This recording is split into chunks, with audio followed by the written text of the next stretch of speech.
नमस्कार दोस्तों, मैं हूं सुरेश गुप्ता। आप सभी का स्वागत है मेरे चैनल पर। दोस्तों, आज इस वीडियो में न तो मैं आपसे किसी कैमरे की बात करूंगा, न मैं आपसे किसी फ्लैश की बात करूंगा, न ही मैं आपसे किसी तरह की कोई फ़ोटोग्राफ़ी की बात करूंगा। आज मैं सिर्फ़ और सिर्फ बात करूंगा हर फ़ोटोग्राफ़र के भविष्य के बारे में। दोस्तों, ये एक बहुत ही संगीन मुद्दा है जिसको कि हमारे यंग फोटोग्राफर जो है ध्यान में नहीं लेते हैं कई बार, लेकिन आज इस टॉपिक को छेड़ना बहुत ज़रूरी है। क्योंकि देखिए, अभी आपकी उम्र मान लीजिए 20 साल, 25 साल, 30 साल, 35 साल, मैक्सिमम 40 साल है। और एक समय ऐसा आएगा कि जब आप फील्ड में फ़ोटोग्राफ़ी करने लायक नहीं रह जाएंगे। जब आपकी उम्र ऐसी हो जाएगी कि रात को 12-12 घंटे, 13-13 घंटे काम करना आपके वश में नहीं रहेगा, आपका शरीर साथ छोड़ने लगेगा, आपकी थकान आपके ऊपर हावी होने लगेगी। लेकिन फिर आपके दिमाग में, बैक ऑफ माइंड में ये भी रहेगा कि अगर मैंने फ़ोटोग्राफ़ी नहीं की तो मेरा खर्चा कैसा चलेगा। तो दोस्तों, यहाँ मैं आपको ये बता दूँ कि फ़ोटोग्राफ़ी प्रोफेशन ही एक ऐसा प्रोफेशन है जिसमें स्ट्रक्चर्ड वे में रिटायरमेंट की किसी तरह की कोई प्लानिंग नहीं की गई है, कोई स्कोप नहीं है। मतलब इसमें यह है कि जब तक आपके हाथ पैर चल रहे हैं तब तक आपको कैमरा उठा के फील्ड में उतरना पड़ता है। जिसको बोलते हैं ना, show must go on, go on, go on. लेकिन समय की भी एक सीमा होती है, आपकी हर चीज़ की, आपके शरीर की भी एक सीमा है। कभी तक तो साथ देगा, कभी ऐसा आएगा कि शरीर आपका साथ नहीं देगा। तो दोस्तों, आपने देखा होगा कि दुनिया के जितने भी प्रोफेशन हैं, हर किसी में एक रिटायरमेंट एज होती है। हर किसी में एक वक्त आता है जब वो रिटायर्ड कर दिए जाते हैं या रिटायर हो जाते हैं। फॉर एग्ज़ाम्पल, जैसे कि अगर आप टीचिंग स्टाफ में देखेंगे तो टीचिंग का काम क्या होता है कि उतने ज़्यादा फिज़िकल एक्सर्शन का नहीं है।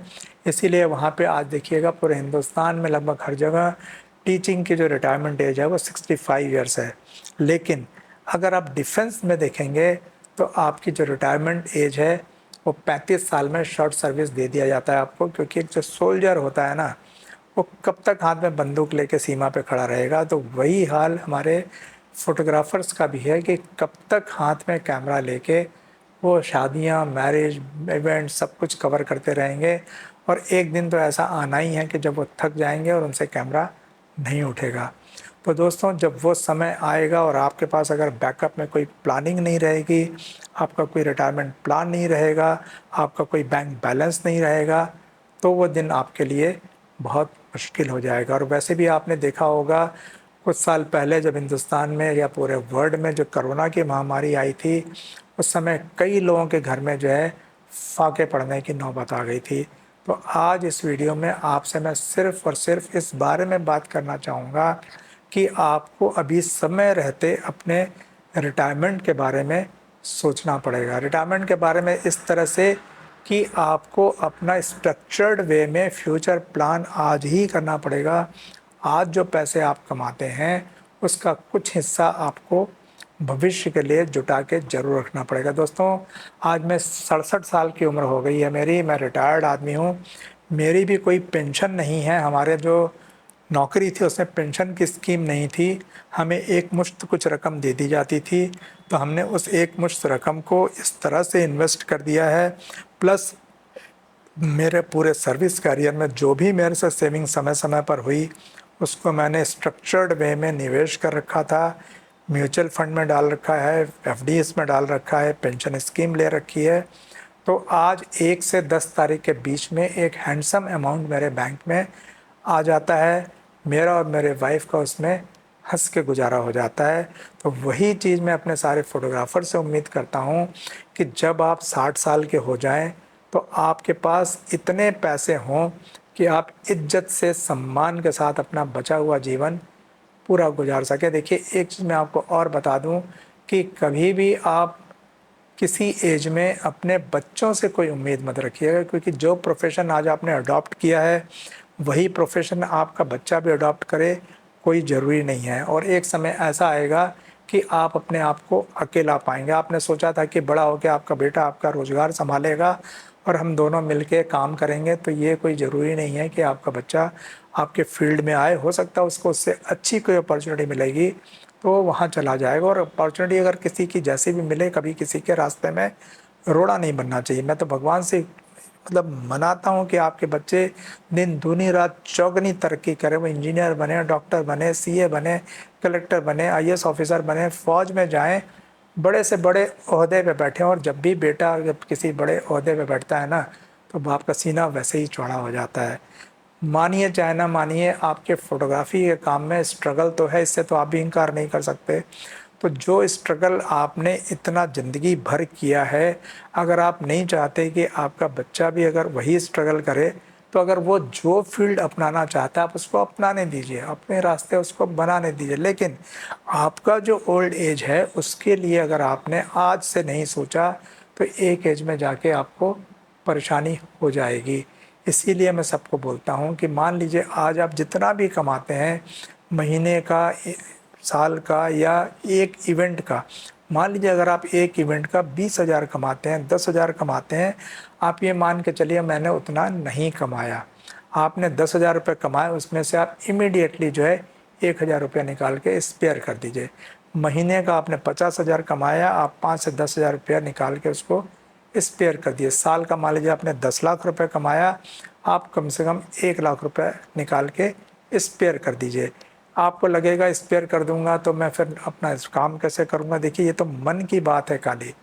मार्केट में जैसे ही कोई नया कैमरा आता है, जैसे ही कोई नई फ्लैश आती है, जैसे ही कोई नया गैजेट आता है, आप लोग एकदम से अपना कैमरा, अपना लेंस, अपना सारा गैजेट जो है अपग्रेड करने की दौड़ में पड़ जाते हैं। लेकिन अपना फ्यूचर प्लान अपग्रेड करने के बारे में कोई नहीं सोचता। आपको अपना फ्यूचर अपग्रेड करने के बारे में आज सोचना पड़ेगा। अगर आपने आज अपना फ्यूचर अपग्रेड नहीं किया ना, तो बुढ़ापे में आपको वही गाना याद आएगा, जवानी नींद भर सोया, बुढ़ापा देख कर रोया, वही किस्सा पुराना है। तो इस पुराने किस्से को रिपीट न होने दीजिए और आज अपना रिटायरमेंट प्लान आप अभी से शुरू कर दीजिए। तो बहुत आसान तरीके हैं इसके। और आजकल तो रिटायरमेंट प्लान के नाम पे इतनी अच्छी अच्छी स्कीम आ गई है। एक एसआईपी होता है, एक म्यूचुअल फंड होता है। एसआईपी भी म्यूचुअल फंड का ही एक पार्ट है। तो एसआईपी में क्या होता है कि आप एक परमानेंट एक मुश्त रकम जो है बांध देते हैं और महीने का आपके अकाउंट से वो पैसा कट जाता है। जो भी बैंक अकाउंट आपने उसमें लिंक कर रखा होता है, तो मान लीजिए आपने 5,000 की एसआईपी करा दी है, 10,000 की एसआईपी करा दी, 20,000 की, जो भी आपकी कैपेसिटी हो उतने की आप एसआईपी कर दीजिए। उतना पैसा आपके अकाउंट में से हर महीने कटता रहेगा और आपके उस म्यूचुअल फंड अकाउंट में डिपॉजिट होता रहेगा। 5 साल, 10 साल, 15 साल, 20 साल, 25 साल, जितने साल आप करना चाहेंगे उतने साल चलता रहेगा। और ये चीज़ मैं बता दूं आपको कि एसआईपी जो होती है बहुत फास्ट ग्रो करती है, आपके बैंक डिपॉजिट से ज़्यादा फास्ट रेट रहता है। तो किसी भी अच्छे फाइनेंशियल कंसल्टेंट से सलाह लेके आप कुछ अच्छे एसआईपीस ले लीजिए और उसमें आप अपना निवेश करते रहिए। दूसरा, जब भी आपको कहीं से लमसम पैसा मिलता है, आप सारा पैसा कैमरा खरीदने में मत डालिए।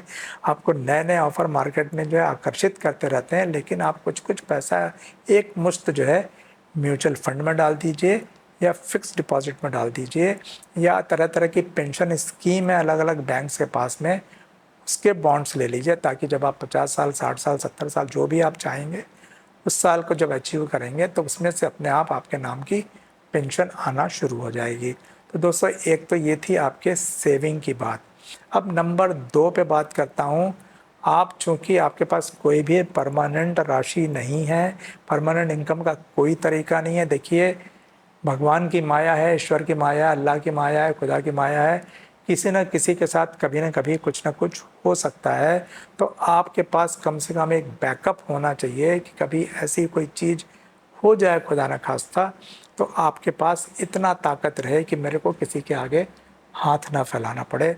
तो सबसे ज़रूरी चीज़ तो ये है कि आप अपने पूरी फैमिली का एक मेडिकल इंश्योरेंस ज़रूर कराइए। क्योंकि देखिए, आपके पास इस तरह की कोई तरीका नहीं है। बाकी कुछ लोगों को सरकारी नौकरी में जो होते हैं उनको सरकार से मिल जाता है, जो प्राइवेट नौकरी में होते हैं उनको कॉरपोरेट के हॉस्पिटल्स में उनकी लिस्टिंग होती है, वहाँ से उनका इलाज हो जाता है। लेकिन आपके पास इस तरह का कोई बैकअप नहीं है, तो आप मेहरबानी करके अपने पूरे परिवार का मेडिकल इंश्योरेंस ज़रूर करा लें। उसका आपकी उम्र के हिसाब से जो भी प्रीमियम आता हो, 5,000, 10,000, 15,000, 20,000, जो भी साल का आता हो, आप उसको जमा कर दीजिए। लेकिन आप अपना मेडिकल इंश्योरेंस आप ज़रूर करवा दीजिए, जिसमें कि आपकी वाइफ, आपके बच्चे जो मतलब अभी नाबालिग हैं, और आप, ये सारे लोग उसमें कवर्ड हों, सो दैट जब भी ऐसी कोई इमरजेंसी आती है तो आपका मुफ्त इलाज हो सके। अब दोस्तों बात करते हैं कि आपको रिटायर कब होना है, या रिटायर होना भी है या नहीं होना है। देखिए, रिटायरमेंट की कोई एज नहीं होती। हम आपको फोर्सेबली रिटायर होने के लिए नहीं कह रहे हैं, क्योंकि देखिए फोटोग्राफी जो है ना, एक मतलब आपकी एक पैसा कमाने का ज़रिया तो है ही, लेकिन साथ ही एक पैशन भी होता है हर इंसान का। अगर मान लीजिए आप घर बैठ जाएंगे, हो सकता है आपको अच्छा ना लगे, आपको लगे कि मैं खाली हो गया हूँ।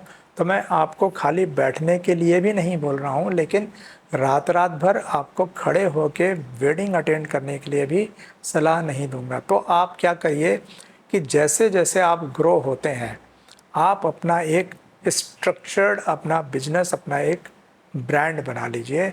आप उसके ओनर बन जाइए, आप उसके फाउंडर बन जाइए, और अपने अंडर में आप एक टीम खड़ी कर लीजिए।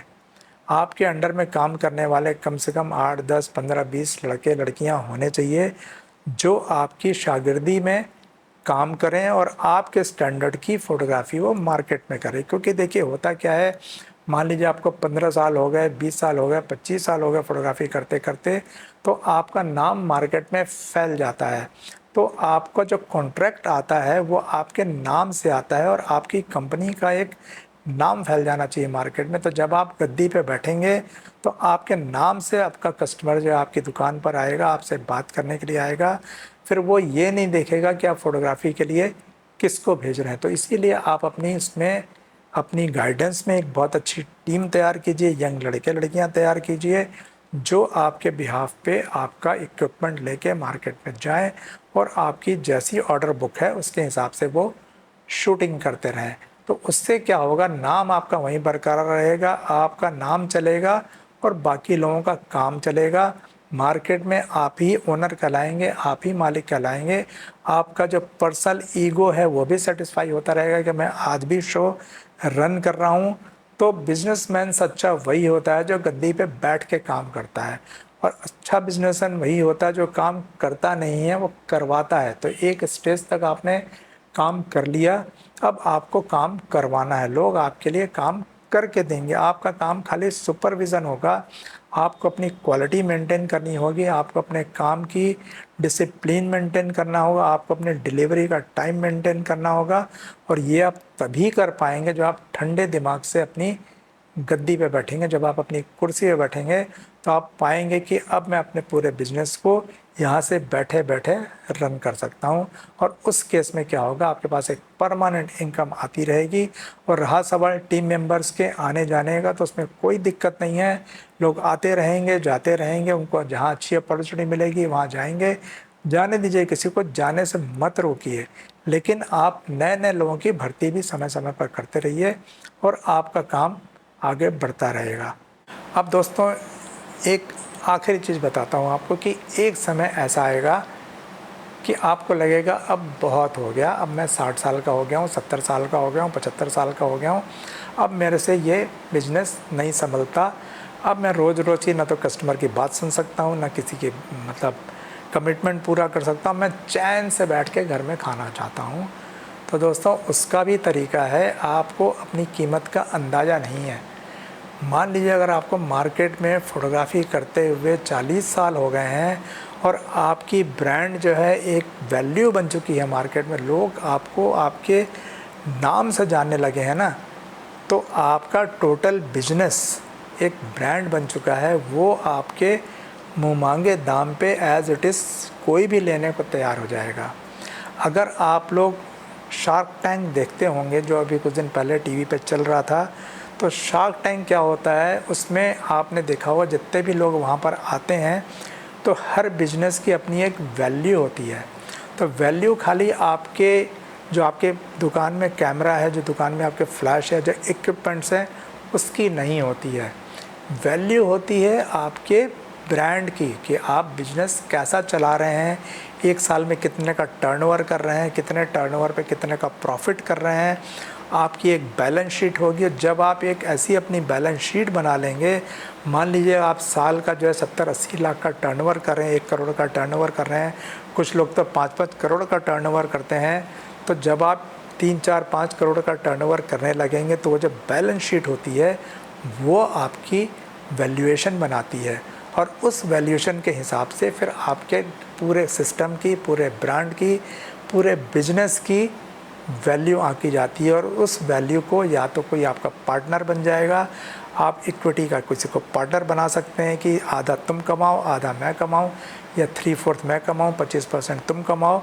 ये तरह तरह के मार्केट में इक्विटी के शेयर होते हैं। कोई भी आपका नया फोटोग्राफर जिसके पास पैसा है लेकिन जिसके पास गुडविल नहीं है, वो आपका बिजनेस ओन करने को तैयार हो जाएगा। तो इस चीज़ को कैसे करना है, मार्केट में अपनी गुडविल को कैसे सेल करना है, ये हम आपको अगले वीडियो में डिटेल में बताएंगे।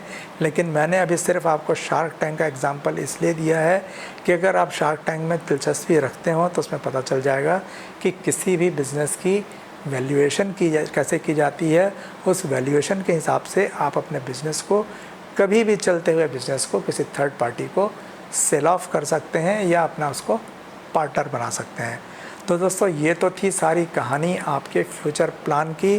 तो मेरा आप सबसे फिर से निवेदन है कि आज और अभी इसी समय आप अपने फ्यूचर के बारे में सोचना शुरू कीजिए, जितना आपसे हो सके। कोई ज़रूरी नहीं है कि आप महीने का 20,000 जमा कीजिए, 25,000 जमा कीजिए। मैं बोलता हूँ अगर आप 100 रुपये जमा कर सकते हैं तो 100 रुपये जमा कीजिए, लेकिन शुरुआत आज ही कीजिए। आज से ही आप शुरू कर दिए कि जितना भी मेरे पास एक्स्ट्रा मनी आएगी उसको मैं अपने इस फ्यूचर प्लान में डाल दिया करूँगा। उसकी तरफ फिर आप पलट के मत देखिएगा।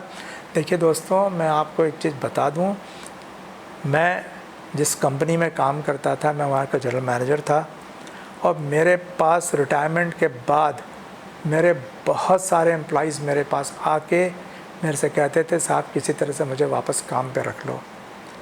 मेरे पास जितने पैसे थे उतने में मेरा घर अब नहीं चल रहा है, मेरे कोई बच्चे नहीं हैं, मैं अकेला हूँ, मैं हूँ, मेरी बीवी है, मुझे घर चलाने के लिए पैसे नहीं है। तो मैं उनको सरकारी नौकरी में किसी को वापस तो नहीं रख सकते, तो मैं उनको वहाँ पे जो हमारे कॉन्ट्रैक्टर के थ्रू जो है डेली वेजेस पे लगवा दिया करता था। तो महीने का 25-30-40 हज़ार जिसको जिसकी काबिलियत के हिसाब से मिल जाता था वो उनको मिल जाता था। तो मैं नहीं करता, भगवान ना करे कभी आपके साथ ये कंडीशन आए, क्योंकि वक्त देखिए कोई नहीं जानता है। जैसे जैसे आपके हाथ पैर कमज़ोर होते जाएंगे ना, आपकी वैल्यू गिरती जाएगी। उड़ते सूरज को हर कोई सलाम करता है, डूबते सूरज को कोई सलाम नहीं करता। जब आपके हाथ में ताकत नहीं बचेगी, जब आप मार्केट में जाने लायक नहीं रहेंगे, आप रात रात भर खड़े होकर शूटिंग नहीं कर सकते, फिर आपके पास अपना घर चलाने के लिए और कोई जरिया नहीं बचेगा। तो दोस्तों, मैं आपको डरा नहीं रहा हूँ, लेकिन खाली एक सचेत कर रहा हूँ कि सही आदमी वही है जो सही समय पे चेत जाए। तो आज आप अभी इसी समय बिल्कुल चैतन्य हो जाइए, चेत जाइए। आपको लगता होगा बुढ़ापा तो अभी बहुत दूर है, मैं तो अभी 25 साल का हूँ, अभी तो मेरी शादी भी नहीं हुई है। कोई बात नहीं, शादी नहीं हुई है, कल को शादी होगी, बच्चे होंगे, फैमिली बढ़ेगी। बचत की आदत आप आज ही डाल दीजिए, क्योंकि हम लोगों ने भी जब नौकरी ज्वाइन की थी ना, हमारी भी शादी नहीं हुई थी, हमारे भी बच्चे नहीं हुए थे, लेकिन हमारा डे 1 से प्रोविडेंट फ़ंड कटता था। जितनी हमारी तनख्वाह से फ़ंड कटता था उतना ही पैसा सरकार उसमें मिलाती थी। और जब हम रिटायर हुए तो जितना पैसा हमने जमा किया था उसका इक्वल अमाउंट सरकार ने मिला किया, और दोनों मिला के इतने दिनों का जो इसमें इंटरेस्ट एक्यूमुलेट हो गया था वो हमें एक मुश्त मिल गया। और उसके अलावा जो हम लोगों ने सेविंग की थी अपने टाइम पे, उसको बैंक में डाल दिया। तो आज हंसी खुशी जीवन जो है बड़े इत्मीनान से ईश्वर की दया से हमारा कट रहा है। तो वही इत्मीनान मैं आप सभी की लाइफ में चाहता हूँ कि आप भी जब एक उम्र के मुकाम पर पहुँचें तो आपका अपना घर हो, आपके पास अपनी गाड़ियाँ हों, आपके पास एक चैन की ज़िंदगी हो, आपके पास घूमने फिरने का समय हो। ज़िंदगी भर आपने बहुत मेहनत की है, अब आप और अपनी पत्नी को एक पूरे सही मुकाम तक जो है पूरा विश्व भ्रमण करवा के लाइए, मेरी यही इच्छा रहेगी। तो दोस्तों इस वीडियो को यहीं ख़त्म करते हैं। आज थोड़ा सा भावनाओं में मैं बह गया, लेकिन मैंने देखा है लोगों को इस तरह से बुढ़ापे में परेशान होते हुए, तो मैं नहीं चाहता कि मेरे फ़ोटोग्राफ़र दोस्त जो हैं उनका बुढ़ापा किसी तरह का कोई कष्ट में बीते। तो आप अगर उसकी प्लानिंग आज ही कर लेंगे तो आपका जीवन जो है बहुत शांति से निकलेगा। तो दोस्तों मिलते हैं अगले वीडियो में किसी नए टॉपिक के साथ। तब तक के लिए नमस्ते, जय हिंद।